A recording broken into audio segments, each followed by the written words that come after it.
listeners, to the BizBlend podcast with your host Sana, where business meets bold ideas and hustle meets heart, and leadership transforms into legacy. Now, in so many of our conversations, we have talked about emotional intelligence, how leadership can be redefined with other aspects as well, communication, servant leadership, intuitive leadership. But today's episode, I think it's for every entrepreneur out there who's ever felt buried under their own to-do list or checklist, their calendar invites, their notifications and prompts and whatnot.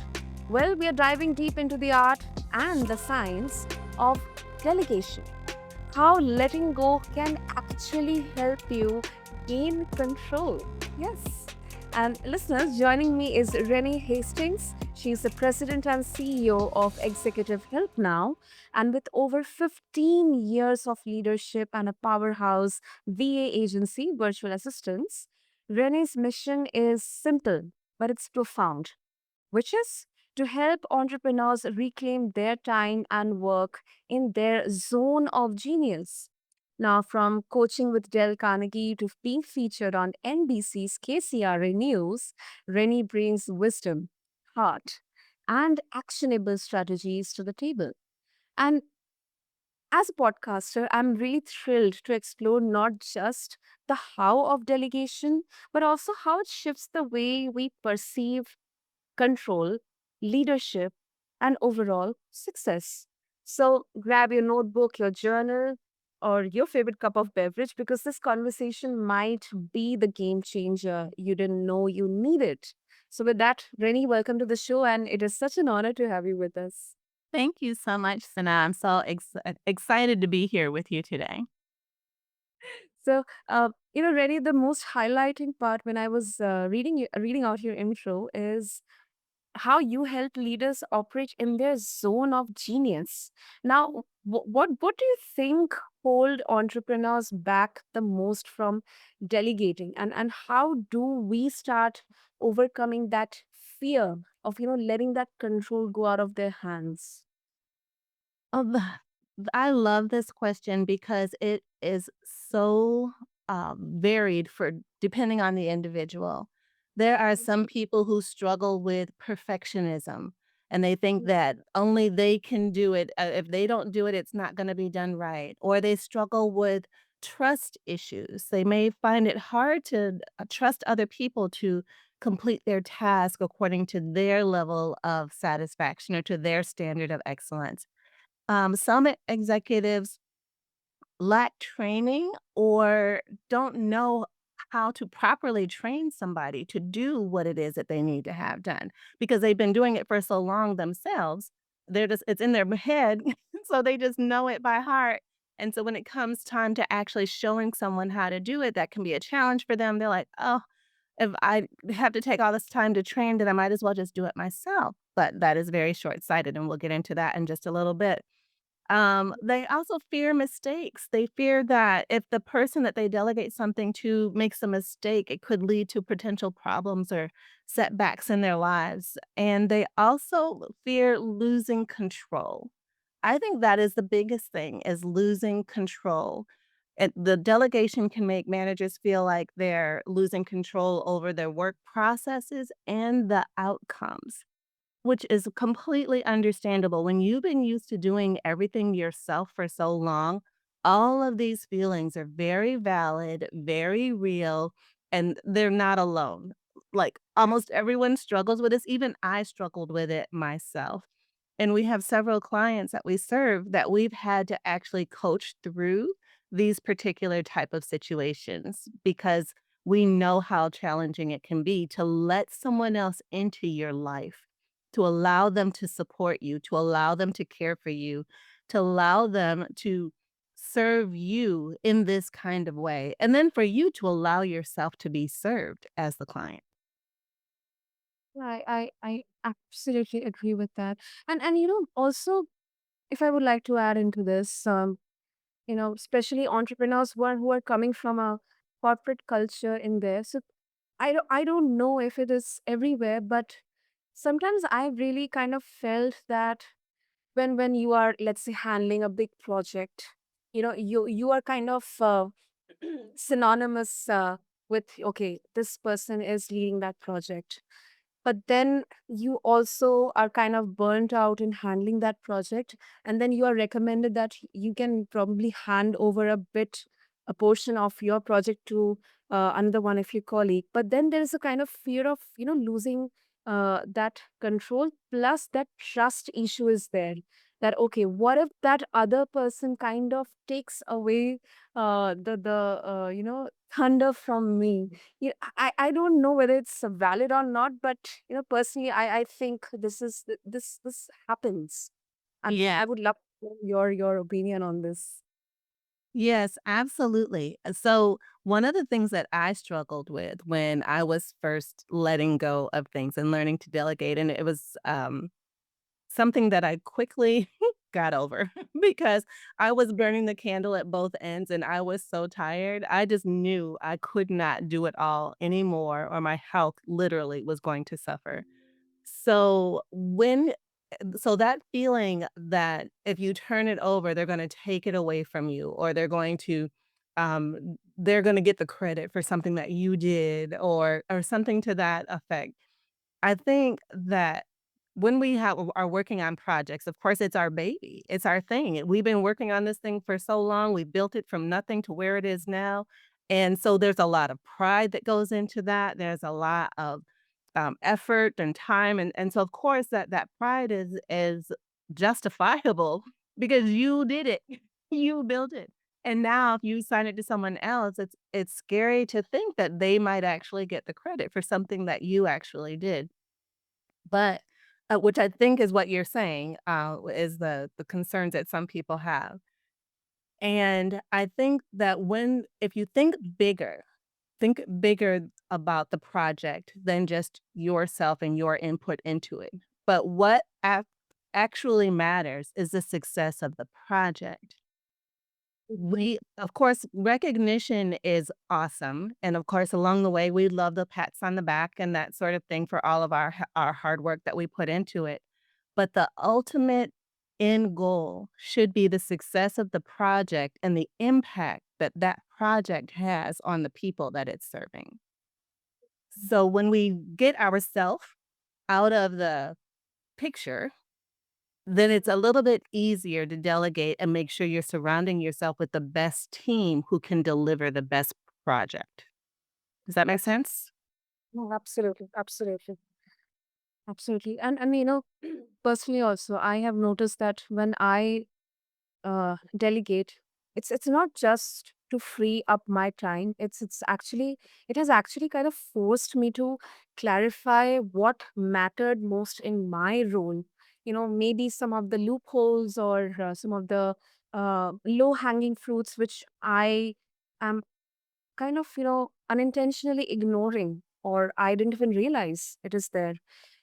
So I absolutely agree with what you said. Yeah, yeah. And it's so important to recognize that when we are responsible for so many different things, we don't have to be the ones to do all of the things. And in fact, by us trying to take on all of the things, we actually rob someone else of being able to operate in their gifts and skills and talents. And so we don't want to be robbers. We want to give people opportunities to thrive and to be successful and to achieve goals and accomplish goals and things like that, which they wouldn't be able to do if we didn't delegate them something to do. Absolutely, absolutely. But again, once again, I think our listeners will once again have this question in their mind, which we kind of just discussed, that delegation is not just only outsourcing tasks, but it's about trusting others with your vision. And especially in the current scenario, I think it has become much more relevant to be addressed upon. So, how does effective delegation actually reshape an entrepreneur's relationship with the control and leadership?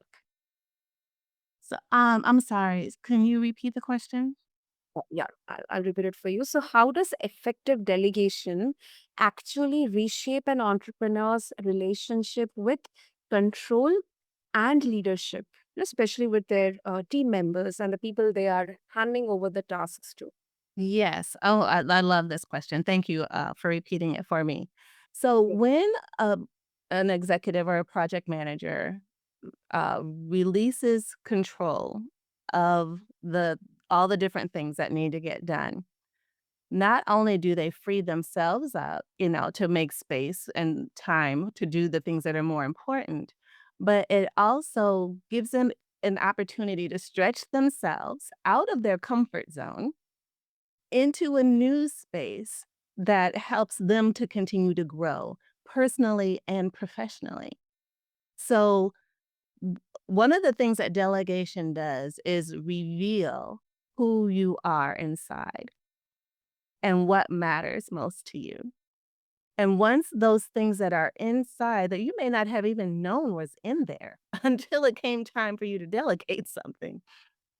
And then you realize you're having all these feelings and these emotions, and you're like, "What? Where is all of this coming from? Why am I feeling so afraid? Why am I feeling so anxious about letting go of this particular thing?"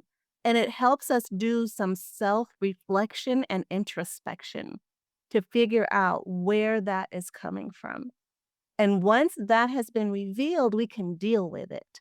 Once that's been you get to the root of that issue, you can deal with it, and it makes you a wiser, more confident leader because you're no longer afraid to delegate because you've dealt with that issue that was within yourself.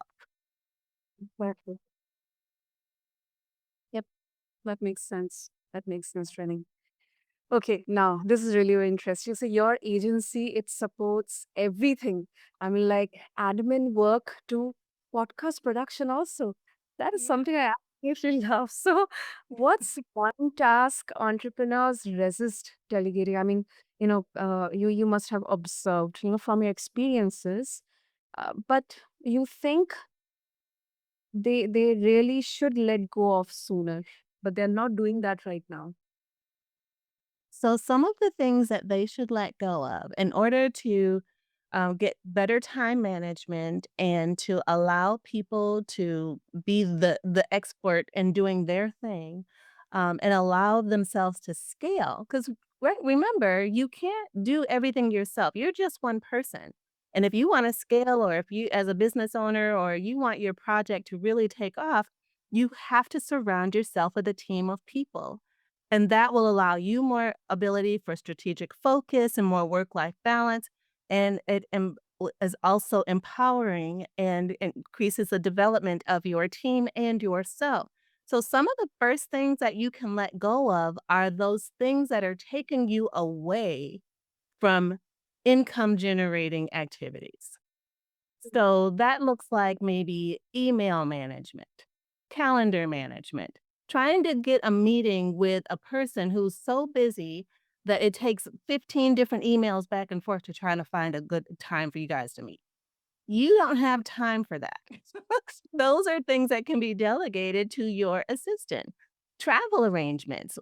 Should an executive who's being paid lots and lots of money be spending their time on Expedia or some travel website trying to find good deals for a flight? No, they should not. They should be doing the things that they are paid to do and that they are trained for and that bring the most value to the business. That's not where they need to be spending their time doing those things. Expense reports. When you come back from a trip, should you be the one putting all those expense reports, those receipts together to submit to your bookkeeper, or accountant, or whatever? No, forward those things to your assistant and say, "Hey, this is the Uber from the airport to the hotel. Do the thing. Would you work your magic and get it where it's supposed to be?" Those are the kinds of things that you can delegate immediately. Take those things off of your plate so that you can spend that valuable time doing the things that add value and dollars to your bottom line. That is that I think there's no argument to this. There's no argument to this.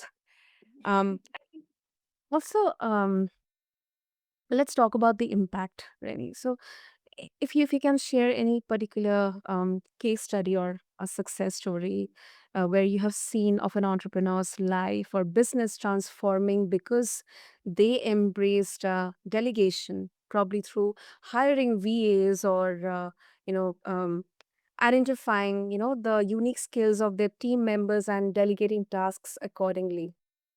Yes. So we have several case studies or impact statements on our website, as well as, just the ones that stand out to me.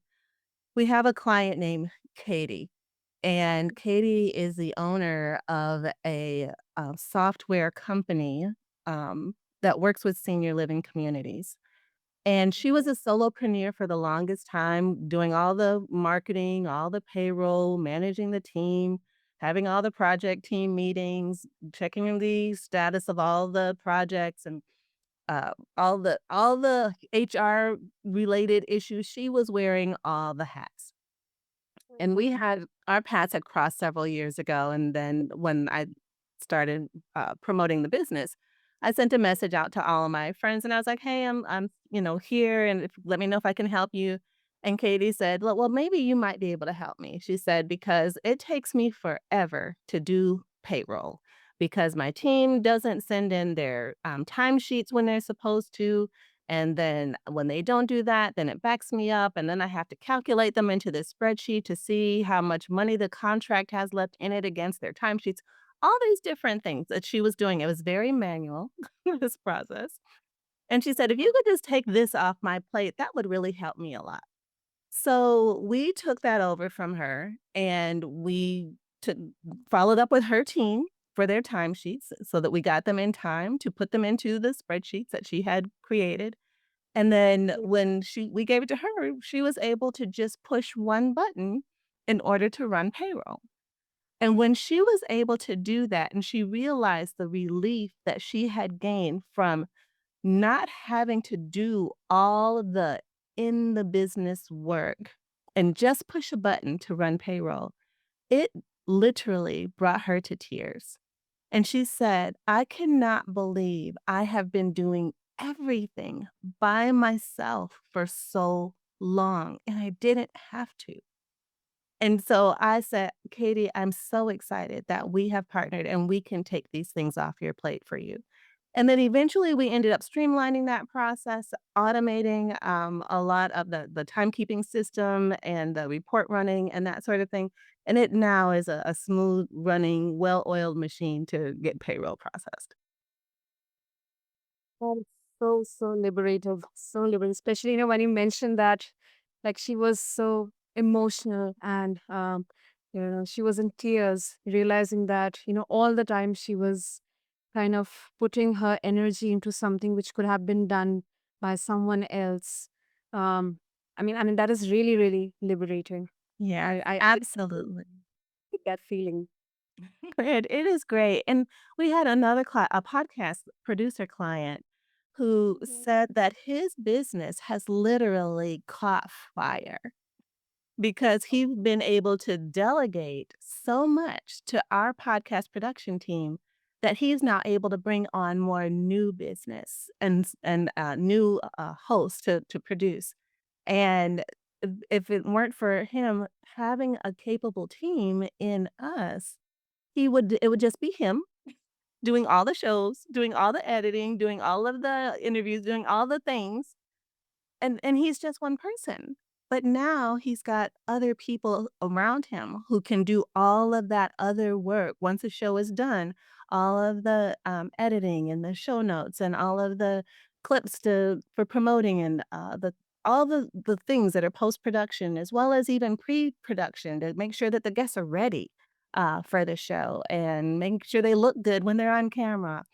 He All of those things are things that we were able to take off of his plate so that he could just focus on being his best engineer self to produce a great show for his host.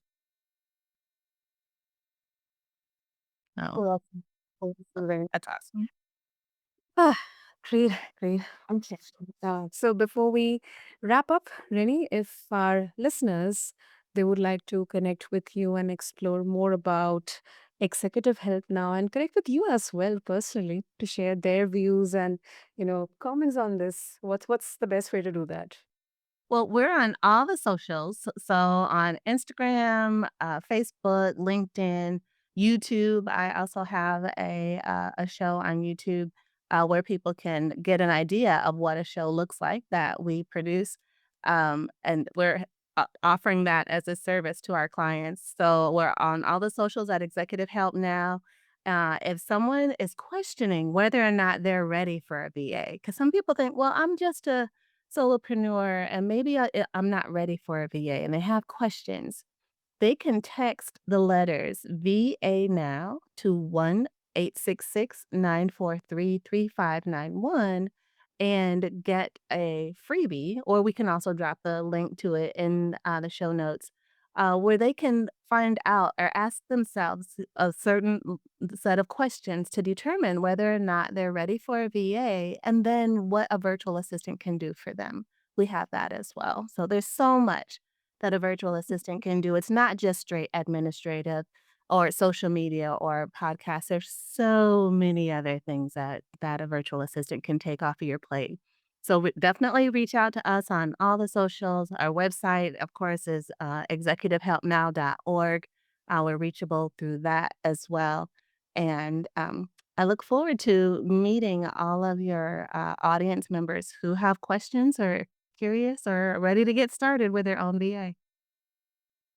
Lovely, lovely. I will make sure to have all the links in the show notes in there. And Renee, thank you so much for this empowering and liberating conversation. I think not only we have explored tools, but we kind of have been given a new perspective, fresh perspective to think about leadership and delegation. So thank you so much. Yes, my pleasure. Thank you. It's been great. To all the entrepreneurs or the solopreneurs tuning in out there, maybe this is the time to ask yourself, what's one task that I can delegate today? And also, what I feel, and it's not just a generic statement, but what I realize, letting go isn't a weakness; it is wisdom. So don't forget to check out the show notes to connect with Rennie and explore Executive Health Now for more resources. And as always, thank you to all of you for tuning into the BizBlend and help us blend big ideas with purpose here. Thank you so much.